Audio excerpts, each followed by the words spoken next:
Hey everyone, in today's video, we're going to talk about Work Camping 101, and that's how to find a work camping job, how to position yourself best for the work camping job, what type of work camping job you want, and everything you need to know to land a great work camping position.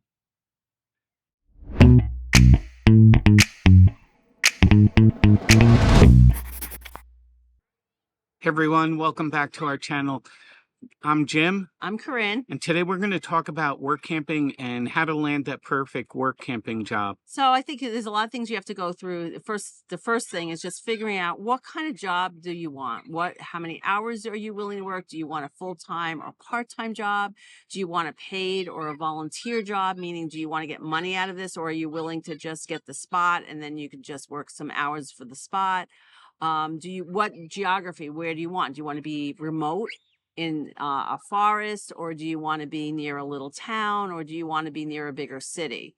And then also even down to like what states do you want to be in, because it helps you figure out when you're searching, and then you go and find those jobs. And I think, that's the great thing about work camping is you're actually in the driver's seat as far as any of those things, where you want to be, how much you want to work. For example, full-time is usually 32 to 40 hours a week. Part-time is typically 24 hours, and it's either 4 6s or 3 8s, and then you have the other days off. Some schedules are AM, some are PM, some flip-flop. So 1 week you work AMs, 1 week you work PMs. Keep that in mind. I mean, time of day could impact what type of responsibilities you'll have. The next thing is then really, how are you going to position yourself for the jobs? Now, I don't know where you are in your career. Some people are retired like us. And then there are a lot of people who are just don't want to be in the corporate world anymore. And so they're going to do something different. Or they're just even starting out, and this is what they want to do. They want to tour the country. So you need to figure out, how do you position yourself? What are your skills? How does your experience make you a good candidate? What is transferable as far as skills? So for instance, my background was not necessarily in customer service, but customer service was really important in the pieces in what I did as a consultant, obviously. So I did position that, and I had customer service skills. It wasn't exactly the same as working with either, resort guests, hotel guests, campground guests, but I did position it that way.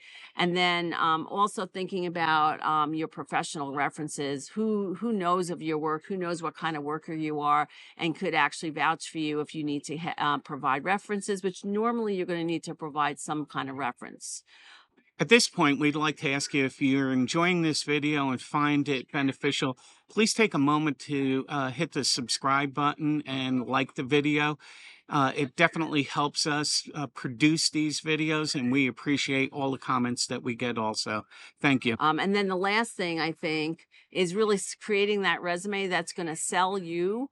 Some people I've seen, especially when I'm now as a work camper and we see things come in, people are just kind of sending a note and saying, hey, are you looking for anyone? Well, sell yourself. Send a resume, send something that looks professional, put it, on one page, put it, it's typed, it's organized, so that way they can easily see what you've done, what you're willing to do, what you're looking for. And then the other thing is include things like the size of your RV. Do you have pets? What are your interests? People want to know you as a person. And you can also think about even selling yourself through video. Some of the sites that we are aware of, actually you can do like a little intro video. It may be only like 45 seconds, but it's a way of a prospective employer seeing who you are, hearing who you are, and getting some of the energy, or if you have no energy, getting that from the video as well. Yeah, and we'll include a couple of links in the comments below. There was a book that we got. It was written by work campers. I think it was on Amazon. Mm-hmm. I'll dig it up and put it in the comments.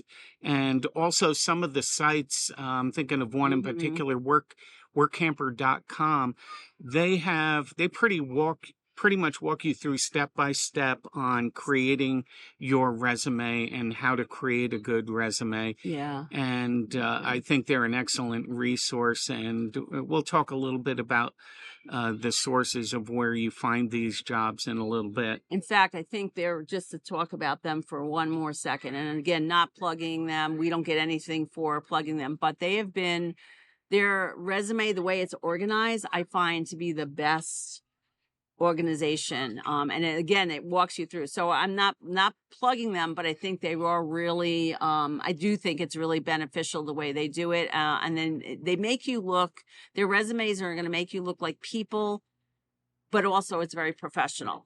Yeah, it's kind of interesting because we've been members of workcamper.com for a couple of years. We only took one position out of 3 or 4 that we've had from that, but we've used the resume at all of them. So Transferable. it's very much well worth the price you pay for it. I mean, if you're looking for a Yeah. work Yeah. camping job. Yeah, and KOA, work at KOA also has a resume. Not my favorite. Well, actually, I don't even think they have a resume anymore, do they? No, but you Yeah. need to have one. Yeah. So One of the things as you're creating your resume, you've never done work camping before, so don't worry about having experience in doing it.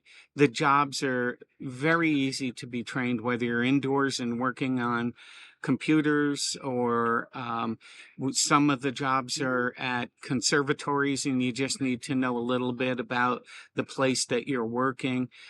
If you're outside, you need to be a little bit handy, mowing lawns, keeping the grounds looking nice. And it certainly doesn't hurt to have RV experience because there's a lot of new people coming in their first trips in their RV, and anytime you can help them out, you get a favorable mention. yeah, for sure. So the next thing we wanted to talk about was where to find these jobs. One So I'm going to just start with one of my pet peeves. One of my pet peeves is when I see, Facebook is one of the places you can find a job. Okay. So that'll just put that, wouldn't be my first place, but it's one of the places. We see a lot of people, when I look on some of these Facebook sites saying, hey, we just got our RV and we're looking to see if we can work camp. Does anyone have a job? I mean, that's what they're asking, not selling themselves, not looking at not targeting where they're looking, not even targeting the type of job that they're looking for. So I would just discourage anyone from doing that and being more targeted when you're looking for the jobs, that the jobs are things that speak to you and that you can speak to about either your experience, your interests, or whatever it is. A lot of people are looking just for a free site, and it shows through in the way that they're asking for the job. You want to show what you can provide to them, not what they can provide to you. And that's very important. And I mean, there's a lot of resumes that come through, and they're going to swipe through real quick and put you in the yay pile or the nay pile. So definitely sell yourself and what you can do for the campground, not what they can do for you. Yeah. So back to what I was going to talk about, and I just started thinking about this, is where do you find the jobs? So we've been pretty successful with a few places. There are dedicated websites, as we've mentioned. A lot of them do require membership. One of them is workatkoa.com. Another one is workcamper.com. And then there are a lot of other smaller ones. Both of those have a lot of jobs. So we'll tell you if you're workcamper.com has a variety of jobs, and not only at campgrounds, they have it at a lot of different places. They have, Amazon jobs, and they have campground jobs, and they have just guard gate jobs, and remote jobs that being a camp host at a campground. So remote, and if remote is your thing, that they'll drop off water and fuel for a generator once a week for you, and dump station. So those are two of the sites, but then there are sites on Facebook. You could, there are a bunch of those. There are sites. There's one of the sites that we've looked at a lot, and I think that we'll probably in the future use them. Is there's a government site for volunteer jobs. I think it's volunteer.gov, and those jobs. There's so many different types of jobs, and you would just filter on that you want to volunteer, that you could tell where you kind of want to volunteer, but then also that you want to have a site, an RV site, as part of that arrangement. And then there are jobs at all different kind of places, historic places, wildlife, refuge places where you can help with, whatever it is, the problem that they're trying to solve for a specific species. What else is there? There's We saw like last year, we just happened to go on a tour of a fish hatchery out in Spearfish, South Dakota, and we met a couple of work campers there, and they exclusively go to little interesting places like that. I think they went to a migratory bird place, and they had a great little campground across the street from it, and they just worked in the museum and this general store and just talked to people all day. It's kind of an interesting thing. You could do whatever you want to do out there. There's jobs. There really are. Also, I'm trying to think. Some of it is also just getting direct contact with the campground or hiring organizations. Oh, for instance, like there are some. I can't remember what that place is called, but there's Wait, I wrote some of them here. Oh, American Land and Leisure is another one. It's a big one that does a lot of those remote, like national. Don't they do national forests? They do a lot of national forest ones.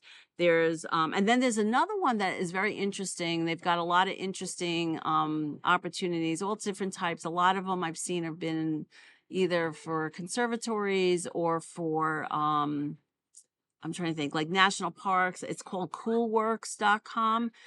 They've got some interesting things there too. So there is so much out there. Yeah, we've seen wineries where you do taste testing for the clients. You're not doing the taste testing. You're serving them.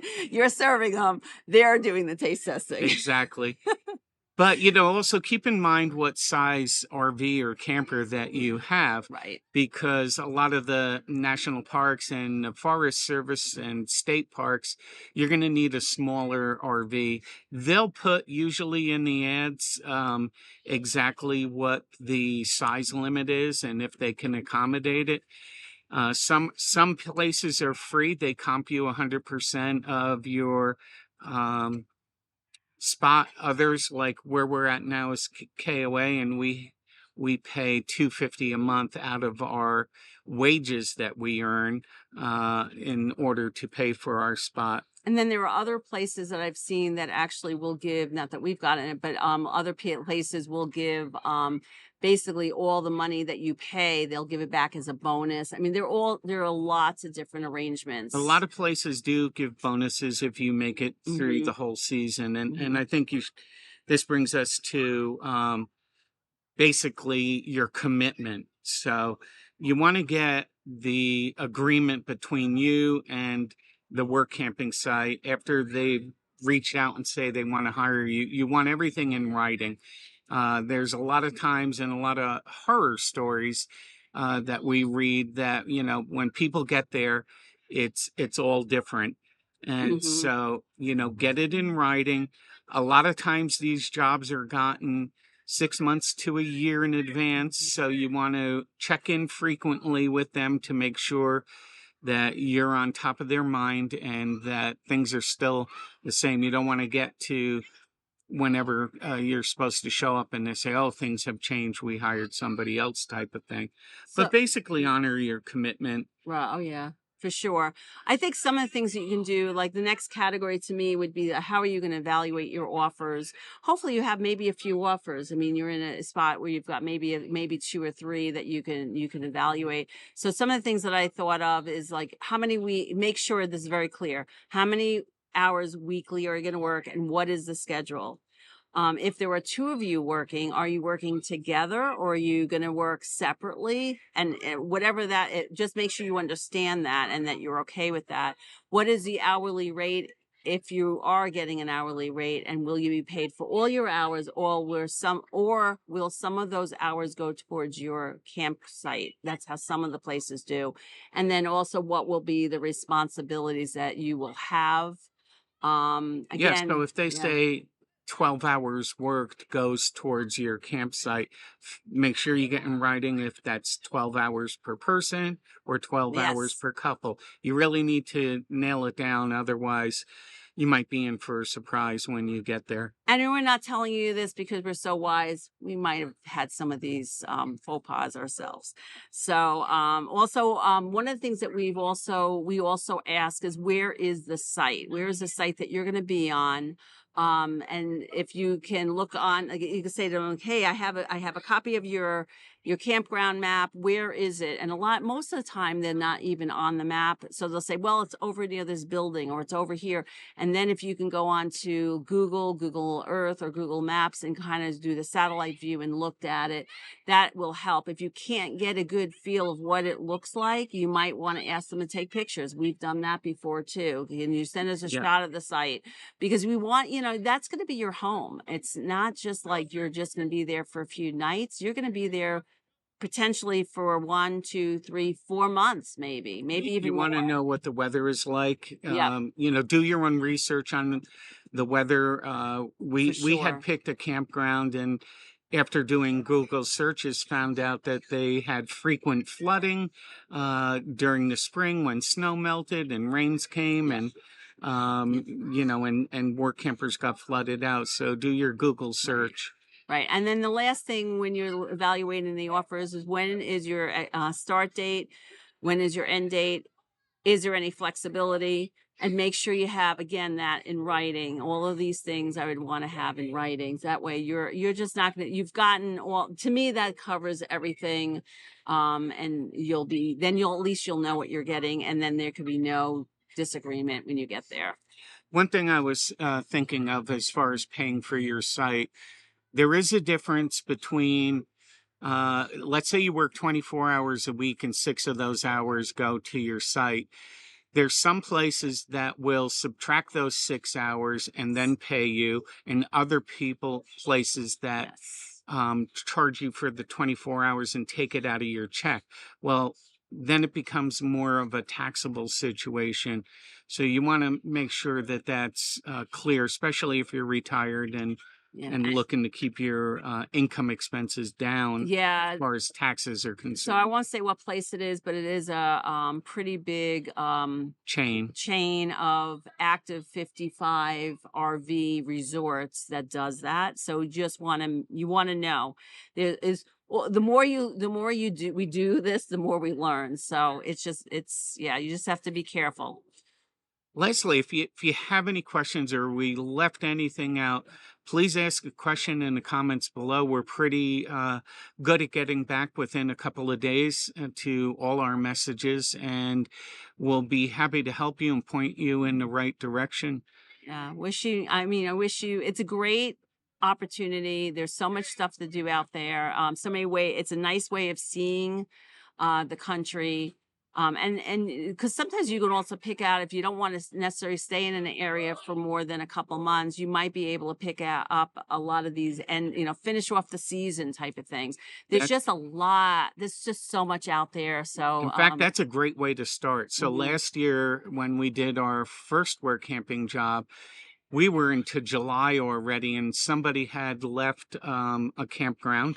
And what we did is we saw the ad come up, and so we just finished out the season. We only did like 2 months.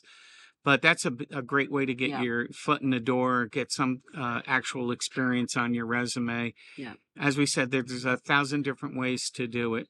We wish you the best of luck, and thank you for visiting our channel.